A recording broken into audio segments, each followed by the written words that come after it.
Estarei pregando o livro de Neemias. Amém?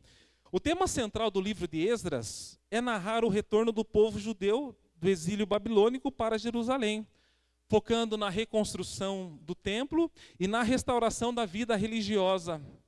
Já o propósito do autor do livro é mostrar a fidelidade e soberania de Deus na história do seu povo. Antes de explicá-lo resumidamente, eu gostaria de contextualizar a história que cerca o livro. E para isso, eu dividi em 3 atos. O primeiro ato é antes do exílio. O segundo ato é no exílio. E o terceiro ato, a libertação do exílio. Talvez seja o seu primeiro contato com a palavra exílio. Talvez você não tenha uma familiaridade com essa palavra.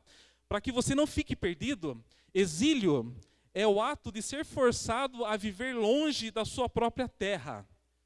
Imagine comigo, você na sua casa, aqui na cidade de Sorocaba, e de repente uma autoridade entra na sua casa e de maneira violenta leva você e seus filhos como prisioneiro para uma outra cidade. Naquele momento de invasão, toda aquela cena, você chorando, os seus filhos apavorados, eles roubando aquilo que você tem de maior valor econômico e afetivo, e para finalizar a crueldade, eles botam fogo na sua casa. Isso é a definição de exílio. Vamos então para o contexto da história. O primeiro ato é antes do exílio. Antes do exílio, Israel vivia uma decadência espiritual e moral. Eles eram rebeldes, obstinados ao pecado. A corrupção e a imoralidade sexual era algo comum naquele contexto. Um povo idólatra que tinha abandonado a Deus. Para vocês terem noção do nível de idolatria, o texto bíblico fala que em Judá, reis como Acás e Manassés, eles chegaram a queimar os seus filhos em sacrifício dedicado ao falso deus Moloque. Eles sacrificaram os seus próprios filhos. Segundo a tradição bíblica, este mesmo rei Manassés, esse rei idólatra, foi ele que mandou matar o profeta Isaías. Sabe o que ele fez? Ele colocou Isaías dentro de um tronco de uma árvore e mandou serrar ele no meio. É neste contexto de crueldade, de violência, de pecado, de imoralidade sexual, que Deus levantou vários profetas para denunciar os pecados do seu povo. E a mensagem dos profetas se resumia em 3 características: arrependimento, juízo e esperança. Foram cerca de 150 anos, Deus agindo com misericórdia e paciência com seu povo. Todos os dias, irmãos, eles eram lembrados das consequências dos seus pecados.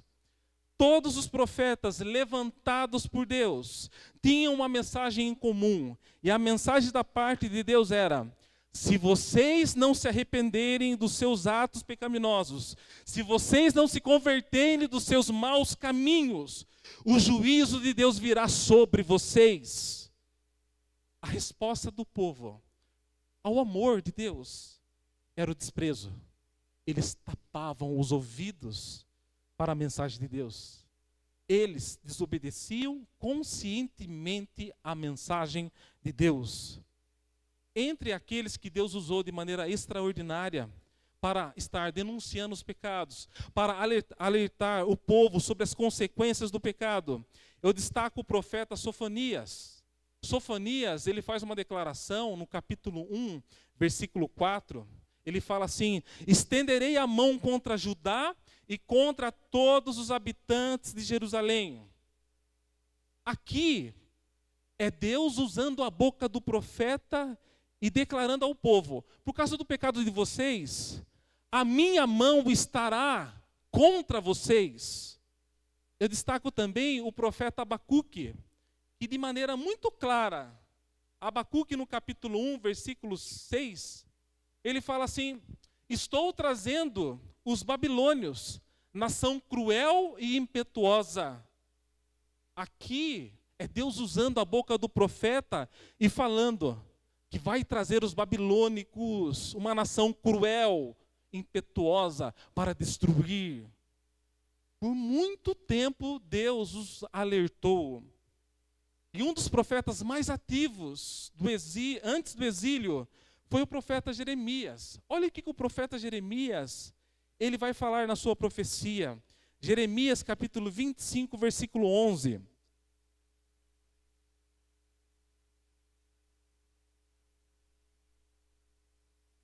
Toda esta terra se tornará uma ruína desolada, e essas nações estarão sujeitas ao rei da Babilônia durante 70 anos. Aqui Deus falando pela boca do profeta Jeremias, mesmo diante desta profecia, dizendo que a casa, que a cidade dele se tornaria uma ruína, eles continuavam nas práticas abomináveis do pecado, desprezando o verdadeiro Deus. Portanto, o exílio era uma consequência inevitável da persistência pecaminosa do povo. Imagine comigo, irmãos, Deus, o Criador de todo o universo, aquele que enviou o dilúvio sobre toda a terra, o mesmo Deus que abriu o mar vermelho e o povo passou em terra seca, ele dizendo assim para vocês: eu sei que você está na prática do adultério, eu sei que você está na pornografia, eu sei que eu não sou o Senhor da sua vida, embora você esteja dentro da igreja. Eu sei que você é um ladrão.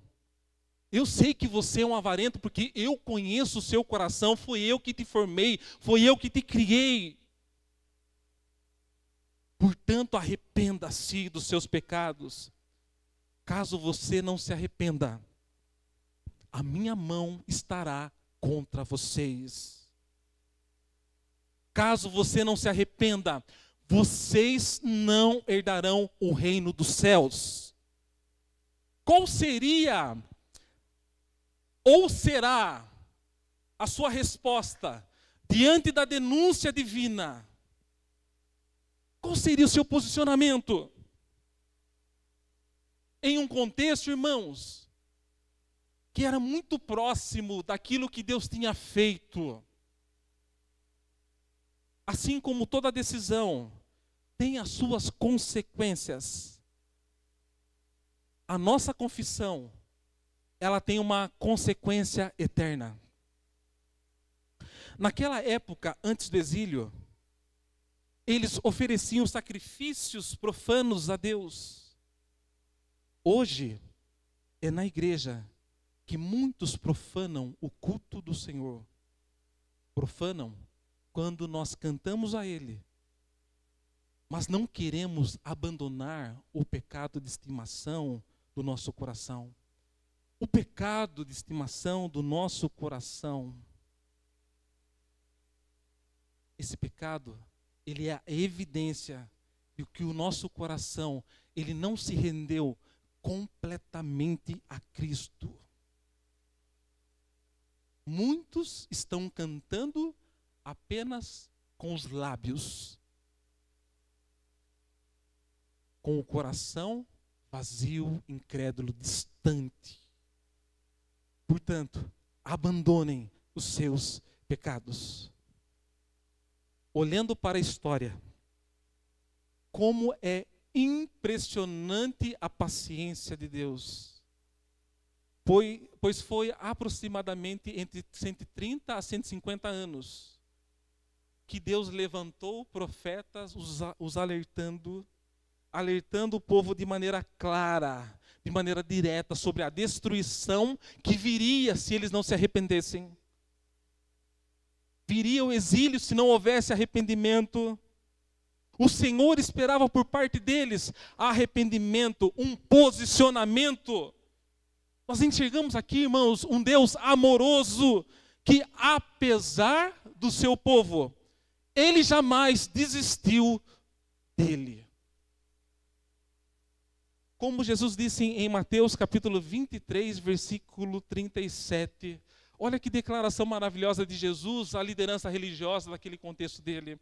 Ele fala assim: Jerusalém, Jerusalém, você que mata os profetas, Isaías, e apedreja os que lhes são enviados. Lembram de Estevão sendo apedrejado?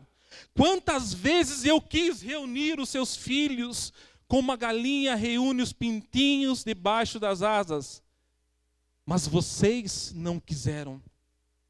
Esta mesma paciência, este mesmo amor perfeito está sobre nós, está sobre a igreja, pois já se passaram séculos da promessa do seu retorno, e Jesus Cristo, através da sua palavra, através das canções, continua nos chamando ao arrependimento, continua nos querendo nos reunir.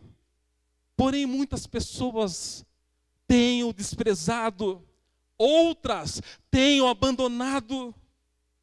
Muitos têm por demora a sua volta. Mas não é demora, mas sim um sinal de profunda misericórdia, pois a paciência procede do juízo. Portanto, nós não devemos brincar com a paciência de Deus, pois é certo que um dia o juízo ocupará o lugar da paciência. Assim como Deus não desistiu do seu povo, apesar de nós, Ele não tem desistido de vocês. Ainda que você tenha pensado em desistir, ainda há tempo. Voltando para a história, em meio a inúmeras profecias, e se pensando exclusivamente na profecia de Jeremias, um profeta ativo no Antigo Testamento, passando-se cerca de 68 anos das profecias, elas se cumpriram. Chegou o dia que Deus tanto falou, o juízo chegou, o exílio chegou. Deus permitiu que o rei da Babilônia, chamado Nabucodonosor, com todo o seu exército, fosse até Jerusalém e a invadisse. Nessa invasão, que durou cerca de 1 ano e meio a invasão, muitas pessoas morreram, crianças, adolescentes, jovens, adultos, idosos. Foi um massacre. Com essa invasão, os suprimentos como água, como alimentos, se esgotaram. A fome, ela foi tão extrema que existem relatos de canibalismo, como por exemplo em Lamentações capítulo 4, versículo 10. Com as próprias mãos, mulheres bondosas cozinharam seus próprios filhos e se tornaram a sua comida quando o meu povo foi destruído. O que nós acabamos de ler são as lamentações do profeta.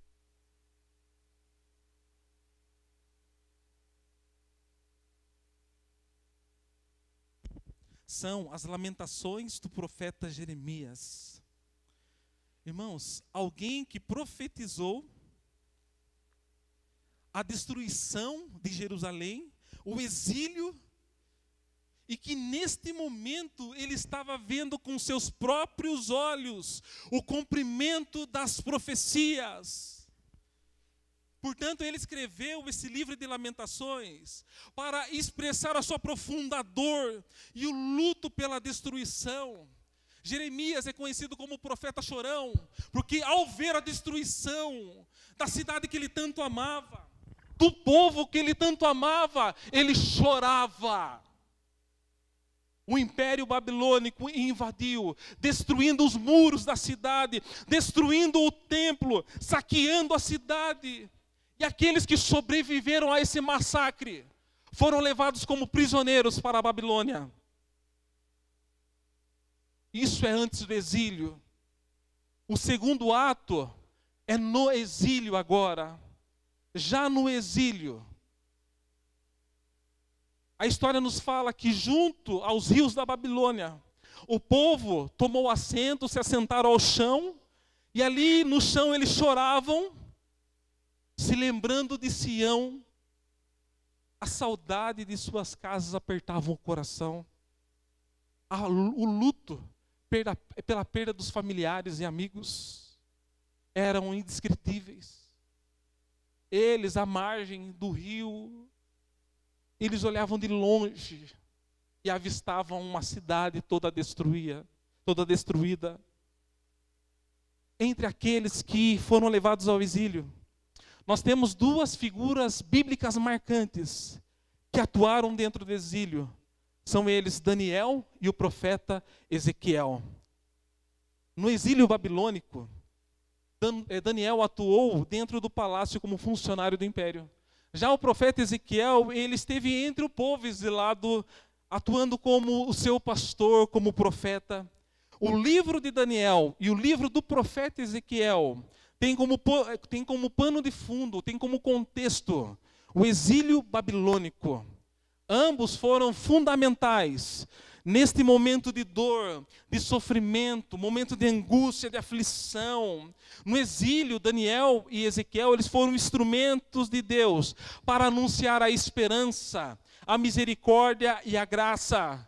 Com isso nós vemos que mesmo, apesar dos pecados, apesar do exílio, Deus não tinha abandonado o seu povo lá dentro do exílio. O povo estava triste e desanimado. Em resumo, o profeta Daniel e o profeta Ezequiel, a mensagem era: o exílio não é o fim. Deus não nos abandonou. Deus é soberano e está no controle de todas as coisas. Existe um futuro, existe um propósito. E uma das profecias do profeta Jeremias, o profeta Jeremias, ele chega a citar que o exílio duraria apenas 70 anos. Vejam comigo, Jeremias capítulo 25, versículo 12.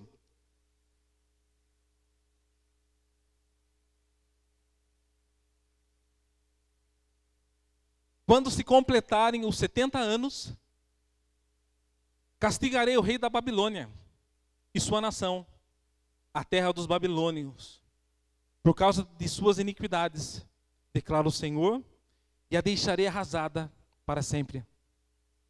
Como nós podemos ver na profecia, nós temos a duração do exílio.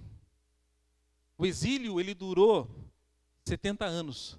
Portanto, foram 70 anos de sofrimento, 70 anos de luto, de angústia, de aflição. Portanto, esta é uma profecia também que diz que o Império Babilônico estava com seus dias contados. Esta mesma passagem que nós acabamos de ler, não sei se você sabe, mas Daniel, quando ele estava dentro do exílio babilônico, ele leu esta mesma passagem que nós acabamos de ler. Daniel capítulo 9, versículo 2. Daniel fala assim: no primeiro ano do seu reinado, eu, Daniel, compreendi pelas Escrituras, conforme a palavra do Senhor dada ao profeta Jeremias, que a desolação de Jerusalém ia durar 70 anos.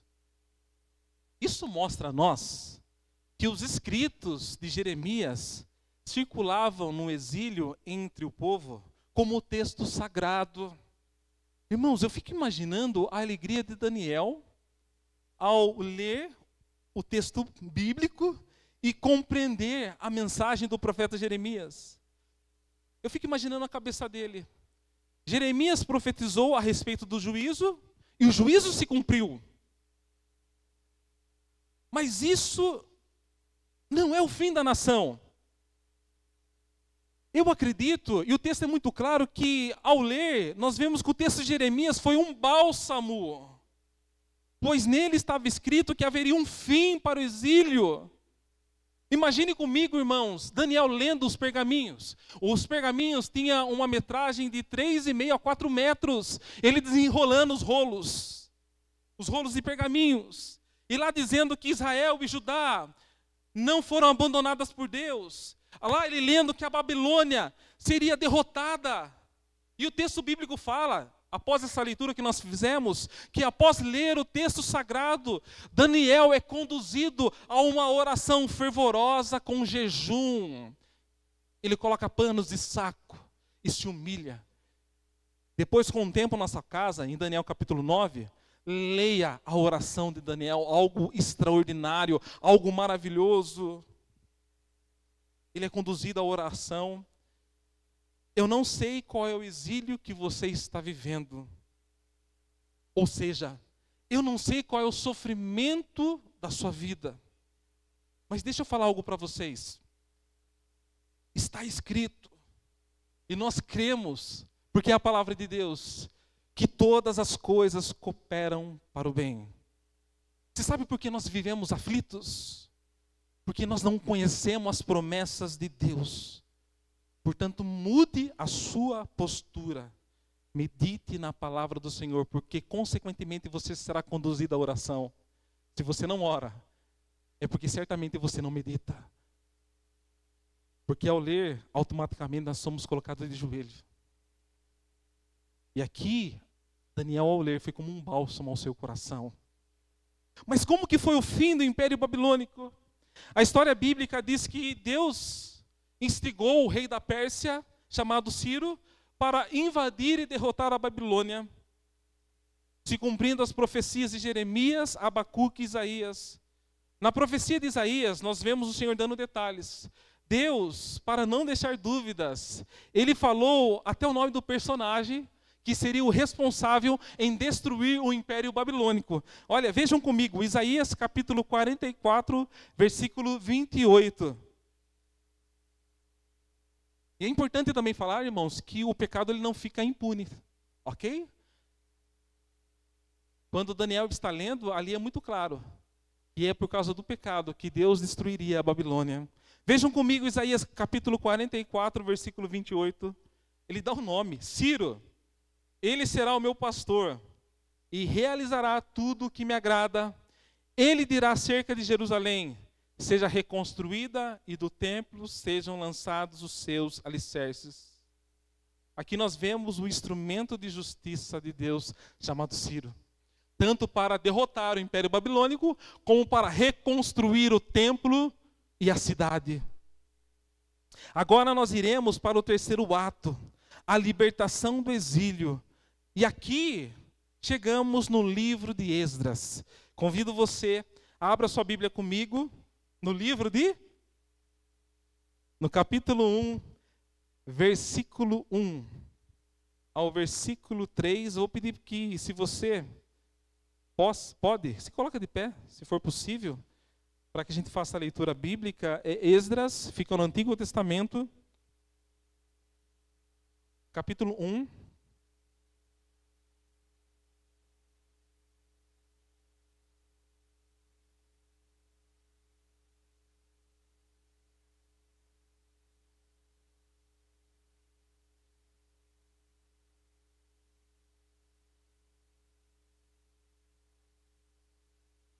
No primeiro ano do reinado de Ciro, rei da Pérsia, a fim de que se cumprisse a palavra do Senhor falada por Jeremias, o Senhor despertou o coração de Ciro, rei da Pérsia, para redigir uma proclamação e divulgá-la em todo o seu reino nestes termos.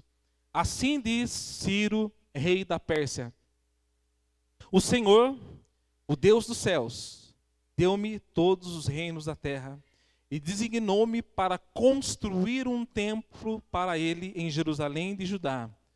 Qualquer do seu povo que esteja entre vocês, que o seu Deus esteja com ele e que vá a Jerusalém de Judá reconstruir o templo do Senhor, o Deus de Israel, o Deus que em Jerusalém tem a sua morada. E que todo sobrevivente, seja qual for o lugar em que esteja vivendo, receba dos que ali vivem prata, ouros, bens, animais e ofertas voluntárias para o templo de Deus em Jerusalém. Então, os líderes das famílias de Judá e de Benjamim, como também os sacerdotes, os levitas, todos aqueles cujo coração Deus despertou, dispuseram-se a ir para Jerusalém e a construir o templo do Senhor. Amém? Pode se sentar? Aqui chegamos no livro de Esdras e eu gostaria de fazer um resumo do livro. Gostaria de fazer um resumo da história. Portanto, agora, no poder, Ciro, rei da Pérsia, no seu primeiro ano de reinado, ele decretou a libertação do povo. Desse modo, o povo retornou à sua terra com o propósito de reconstruir o templo e a cidade. Nesse primeiro retorno, um grupo veio sob a liderança de Jerobabel, descendente de Davi. E a prioridade deles foi reconstruir o altar. Havia vizinhos, e mesmo com medo dos povos vizinhos, eles deram início à obra.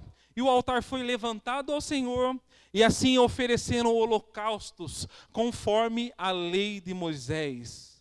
Nós vemos nessa primeira parte, eles estabelecendo o culto sacrificial ao Senhor.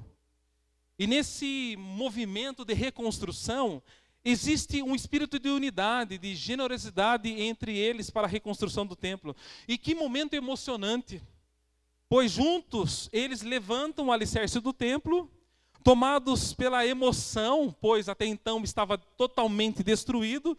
O texto bíblico fala que eles choram em alta voz, e a alegria explode naquele lugar. O canto deles se escuta a grande distância, mas nem tudo são flores.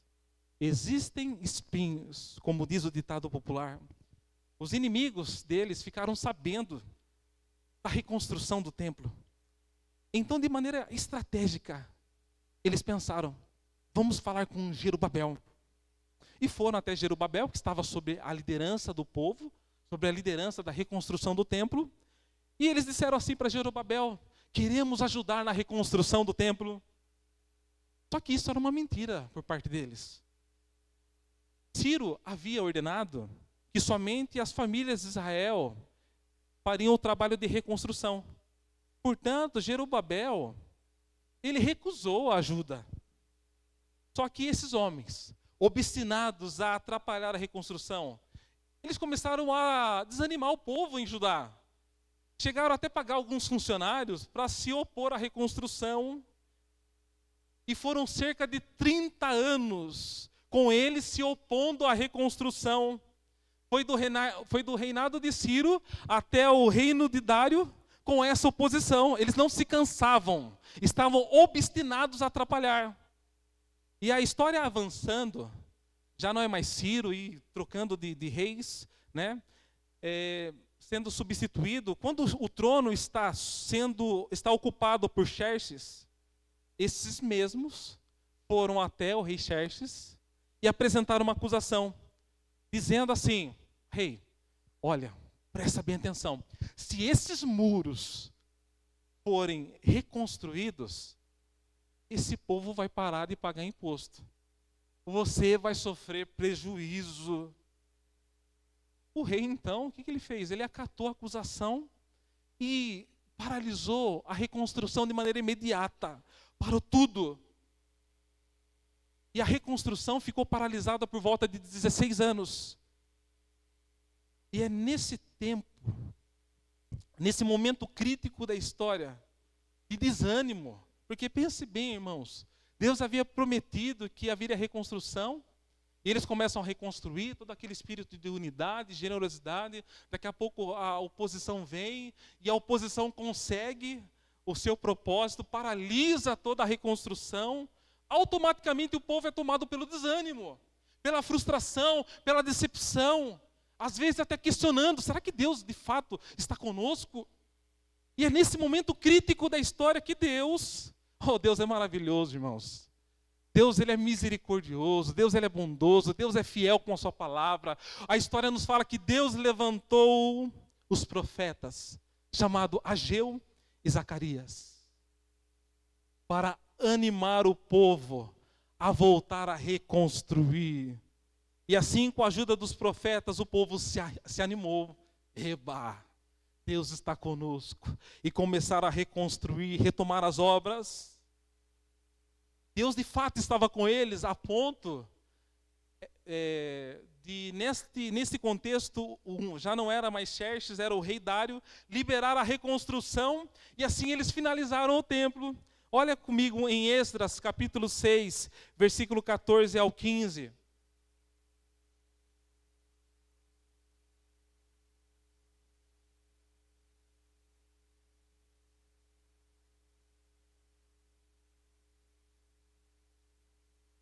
Encorajados com a pregação dos profetas Zacarias e Ageu, eles terminaram a reconstrução do templo conforme a ordem de Deus. Versículo 15. O templo foi concluído. Irmãos, que bênção, que maravilha. E cerca de 60 anos depois, já com o templo finalizado, com a autorização do rei da época chamado Artaxerxes. Agora este rei é o rei lá, que está no lugar do rei Ciro, na época que era da Babilônia. Esdras é liberado da Babilônia, rumo a Jerusalém. Portanto, nesse segundo retorno, Esdras chega com um novo grupo de exilados em Jerusalém. Esdras era um escriba e sacerdote, um homem especialista na lei de Moisés. Foi um homem cuja vida dedicou-se completamente ao estudo da lei do Senhor. E o seu objetivo em se dedicar-se ao estudo da lei era não apenas para conhecimento, mas era para viver a lei e para ensinar os israelitas. A autorização dada a ele tem como objetivo fazer com que Esdras investigue em Judá, em Jerusalém, com respeito à lei de Deus. E é exatamente isso que Esdras faz. Ele sai da Babilônia, vem para Jerusalém com ordem do rei, e ali ele começa a investigar se tudo o que estava acontecendo tinha base bíblica, base na lei. É tão interessante, irmãos, que essa autorização faz com que o coração de Esdras exploda em adoração a Deus. E ele compartilha conosco essa alegria. Veja conosco no capítulo 7, versículo 27 a 28. Esdras, capítulo 7, versículo 27 ao 28. Olha que declaração maravilhosa de Esdras. Ele vai dizer assim: bendito seja o Senhor, o Deus dos nossos antepassados, que pôs no coração do rei o propósito de honrar dessa maneira o templo do Senhor em Jerusalém. Por sua bondade, ele me favoreceu diante do rei, diante dos seus conselheiros e de todos os seus poderosos oficiais. Como a mão do Senhor, o meu Deus, esteve sobre mim, recobrei o ânimo e reuni alguns líderes de Israel para me acompanharem. A conduta de Esdras, a missão de Esdras mostra a nós a importância da palavra de Deus na vida. Esdras, quando ele sai da Babilônia e vai para Jerusalém, ele centraliza a lei como o guia para a vida, mostrando que a verdadeira restauração começa com a obediência espiritual. Uma aplicação bem simples. Se você quer o seu casamento restaurado, ele não começa com terapias, tendo que isso é bom, mas ele começa com a obediência espiritual, pois a verdadeira restauração, ela começa no coração. E investigando, conforme havia dado a ele esta missão, Esdras descobre que o povo, incluindo os líderes, havia se casado com pessoas de outras nações, violando a lei de Deus. Esdras fica profundamente angustiado, ele rasga suas vestes e faz uma oração de confissão de pecado e humilhação. Naquele momento ele se identifica com o pecado do povo. Esdras capítulo 10, versículo 1. Enquanto Esdras estava orando e confessando, chorando, prostrado diante do templo de Deus, uma grande multidão de israelitas, homens, mulheres e crianças, reuniu-se em volta dele, e eles também choraram amargamente. A oração de Esdras comoveu o povo. Irmãos, isso é maravilhoso, sabe por quê? Eu me lembro de um testemunho de um amigo meu, Ele estava mergulhado no vício da cocaína. E ele relata para mim, um certo dia, e testemunha, que uma das coisas que foi o ponto crucial de mudança de mentalidade foi quando ele chegou de madrugada, noiado, e passando devagarzinho, passou pelo quarto. Era de madrugada, o pai dele estava orando pela vida dele e ele escutou. Ele escutou a oração do pai dele, mesmo ele estando em estado de noia, sem capacidade intelectual. Naquele momento, aquela oração de um pai de madrugada comoveu o coração daquele homem. E ele foi liberto das drogas. Nesse momento da oração de Esdras, o povo começou a confessar os seus pecados. Senhor, de fato nós casamos com mulheres estrangeiras. Quebramos a sua lei. Quebramos o pacto que nós tínhamos com o Senhor. Abandonar o pecado não é apenas confessar, mas é tomar uma atitude. E o texto bíblico fala que eles confessaram sim, mas de maneira drástica.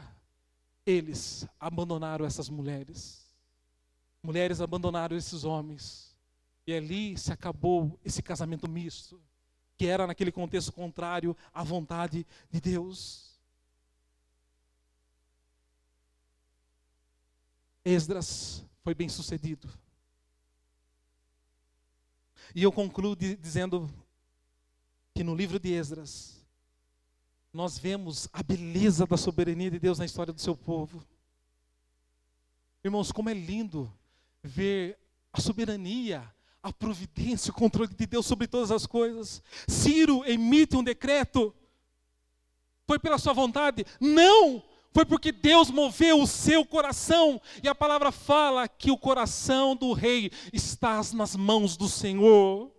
Os que vieram da Babilônia até Jerusalém, o texto bíblico fala, foram porque o Senhor moveu os seus espíritos. E isso é tão impactante, sabe por quê? Porque quando Ciro, ele decreta a libertação, teve pessoas que ficaram lá, porque lá era gostoso. Teve pessoas que não voltaram.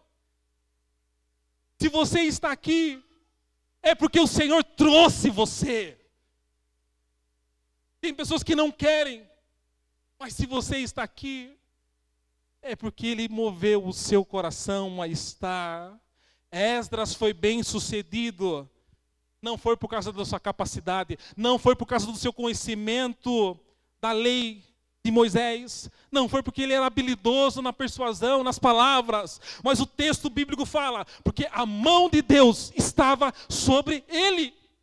E é interessante, irmãos, que tanto em Esdras como em Neemias, esta palavra, e a mão de Deus estava sobre mim, sobre ele, paira todo o livro. E qual que é o objetivo de repetir tanto essa palavra? É para dizer, é para comunicar a nós, Deus está no controle. Como podemos notar, não é Jerubabel, não é Ciro, não é Esdras, não é ninguém protagonista da história.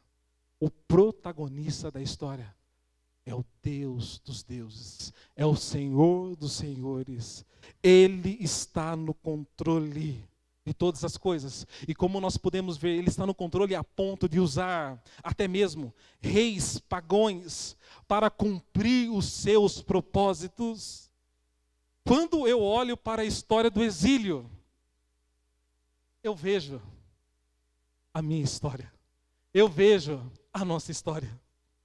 Assim como Ciro foi enviado por Deus para derrotar o temível Império Babilônico e libertar o povo da escravidão do exílio, Deus nos enviou o melhor, o perfeito. Deus enviou o seu único filho, o seu filho amado Jesus Cristo, para nos libertar do pecado, pois éramos prisioneiros do pecado. Foi por causa dos nossos pecados que nós fomos expulsos do jardim do Éden, pois lá era a nossa morada. Sendo expulsos, nós fomos enviados para essa Babilônia. Mas Deus, que é rico em amor, Ele entrou na nossa história e enviou o leão da tribo de Judá para derrotar o pecado através do seu sacrifício na cruz do Calvário. Jesus, na cruz do Calvário, nos libertou do exílio e nenhuma condenação há para aqueles que estão nele. Estamos libertos, sim, e glória a Deus por isso. Porém, estamos ainda no exílio. Mas aqui não é o nosso lar. Este mundo é o nosso exílio. Este mundo é a Babilônia. Mas nós temos uma garantia. Assim como o Daniel leu, lá no exílio, o livro de Jeremias e se alegrou. Hoje nós lemos e continuaremos lendo e nos alegrando, pois as Sagradas Escrituras dizem que Jesus voltará a buscar o seu povo. Buscar da onde? Do exílio. Para levar aonde? A Nova Jerusalém. As Escrituras dizem que todo aquele que crê em Jesus Cristo será salvo. Irmãos, historicamente dizendo, nunca mais o povo de Deus foi levado como prisioneiro ao exílio. O decreto de Ciro, preste bem atenção na palavra, o decreto de Ciro trouxe libertação plena. Do mesmo modo, antes de você ter nascido, o decreto divino na cruz do Calvário, pela sua vida, pela nossa vida, nos concedeu a salvação eterna. Portanto, mediante a esse decreto divino na cruz do Calvário, a nossa salvação, ela é perfeita, ela é completa, ela é eterna. Em João capítulo 6, versículo 37, nós vemos Jesus falando a respeito desse decreto. E quando fala decreto, é algo inviolável, algo que não se quebra. Jesus, ele vai falar assim: todo aquele que o Pai me dá. Se você está aqui, é porque Deus conduziu você a Jesus Cristo.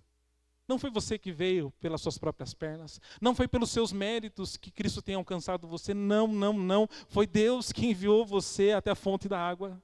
E Jesus fala assim: esse virá a mim. E o que vem a mim, de modo nenhum eu lançarei fora. Ou seja, nós estamos seguros em Cristo Jesus. Aqueles que estão em Cristo estão seguros e salvos para sempre. No decreto divino, Jesus declara: o que vem a mim, de modo nenhum lançarei fora. Aqui Jesus está nos dando uma garantia. Portanto, Jesus te chama ao arrependimento, te chama a uma nova vida. Aquele que vem a mim, a promessa é que se você vier até Ele,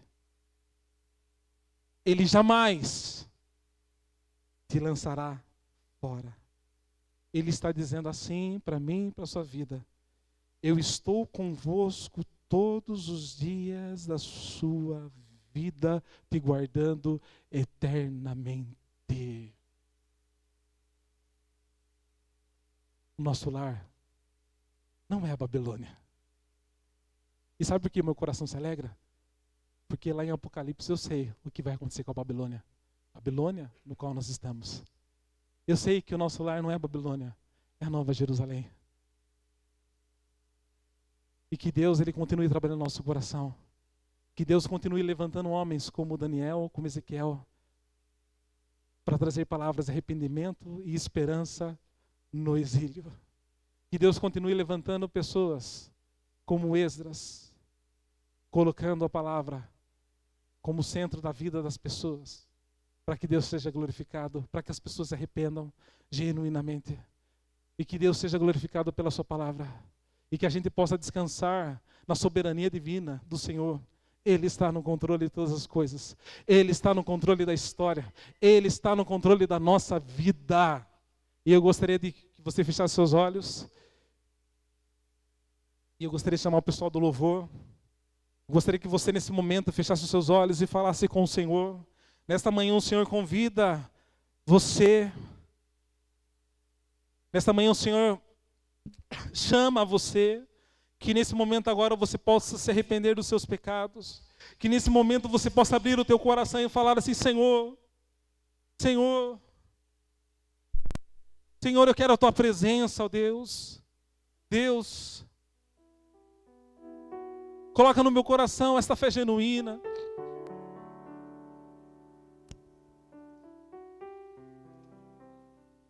Ó Deus,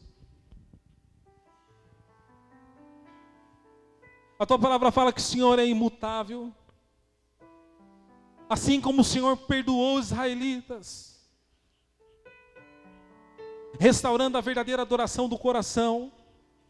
Nesta manhã nós clamamos ao Senhor e nós pedimos a Ti, ó Deus, restaura o verdadeiro culto do coração dos meus irmãos.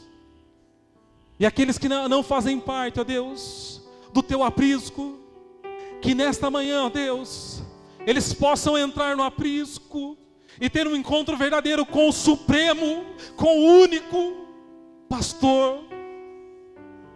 Pastor que velará pela sua vida, pela sua alma. Que nesta manhã você abra o seu coração e diga: Senhor, me aceita, Senhor. Apesar dos meus pecados, ó Deus, me aceita. Muda o meu coração. Transforma, Deus, o meu coração. Deus, eu quero a vida transformada como daquele povo que confessou com seus lábios o pecado e ao mesmo tempo abandonou o pecado, e assim firmaram uma nova aliança, um novo pacto. A palavra do Senhor fala que todo aquele que confessa o Senhor Jesus Cristo como Deus da sua vida será salvo. Que nessa manhã você possa confessar com seus lábios: Jesus, eu quero o Senhor no meu coração. Eu declaro com o meu coração que o Senhor é o Deus da minha vida. Faz habitação no meu coração. Eu entrego a minha vida completamente a Ti. Eu me entrego totalmente a Ti. Mas me ajuda, Deus, nesse exílio. Me ajuda a perseverar. Me ajuda, ó Deus. E você pode ter certeza que Ele estará com você todos os dias. Quando você estiver na mais profunda angústia, ali Ele estará. Quando você estiver na sua alegria, ali Ele estará. Quando você estiver orando no quarto sozinho, chorando, ali Ele estará. Quando você estiver lendo da palavra, não sentindo nada, naquele silêncio, Deus estará falando ao seu coração. Eu convido você, igreja, a se colocar de pé e fazer como o Daniel, que após compreender a vontade e a verdade de Deus, ele foi conduzido à adoração, ele foi conduzido à oração, à humilhação, ao arrependimento, e com suas mãos levantadas ele adorou, ele glorificou, porque o Senhor é soberano e colocou um fim na tristeza do seu povo. Que Deus coloque um ponto final na tristeza que você vem vivendo. Que Deus coloque um ponto final no exílio que você está passando. Que Deus coloque um ponto final e escreva uma nova história sobre a sua vida. Ó Deus, nós te glorificamos nesta manhã, Deus. Te exaltamos, ó Deus, e ansiamos pela tua volta. Vem, Senhor, buscar a tua igreja.